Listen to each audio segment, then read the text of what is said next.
Alors nous sommes aujourd'hui sur le RD 746, un axe majeur pour rejoindre les stations balnéaires du sud Vendée, entre Luçon et Trièze. La collectivité territoriale, en la personne du conseil départemental de la Vendée, innove également sur un point de vue environnemental également, dans le cadre de cette technique du recital qui nous permet de régénérer les routes en place avec adjonction d'un liant donc biosourcé qui est une émulsion de poids. Nous sommes dans une route dite de marais, sur laquelle le procédé recital ARM s'avérait particulièrement intéressant. D'abord parce qu'on est dans un contexte très environnemental, avec une faune très riche à préserver autour. La capacité pour nous à démontrer un chantier avec un bilan carbone très fortement abaissé, le recours au liant végétal de l'émulsion recital, la recyclabilité du matériau qui a été vérifié et donc qui est recyclé à 100%, et l'utilisation de l'atelier de retraitement mobile qui est juste là, donc qui permet aujourd'hui,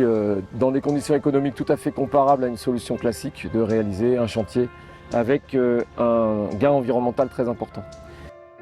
Donc l'intérêt pour le conseil départemental, c'est de tester sur une route dite de marais, avec des supports qui sont très proches de l'eau, l'intérêt de ne pas recharger la route, de ne plus la recharger, puisqu'en fait à chaque fois qu'on la recharge, on a des mouvements d'apport de masse qui font qu'on peut avoir des mouvements structurels. Là, l'intérêt, c'est de voir si la technique du retraitement, c'est-à-dire la réutilisation des matériaux en place simplement régénérés par l'émulsion végétale, permet d'apporter une régénération de la chaussée sans risquer à nouveau des éléments structurels. Alors, le procédé recital ARM s'avère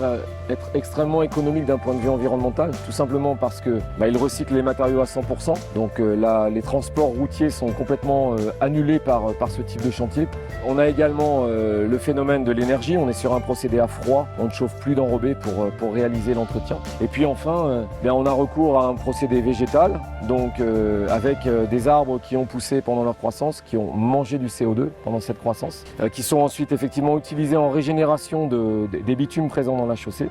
Et quand on fait le bilan global d'une opération comme celle-là, on est créditeur de carbone, puisque l'arbre, pendant sa durée de croissance, a consommé plus de CO2 que le chantier ne va en produire pour la réalisation.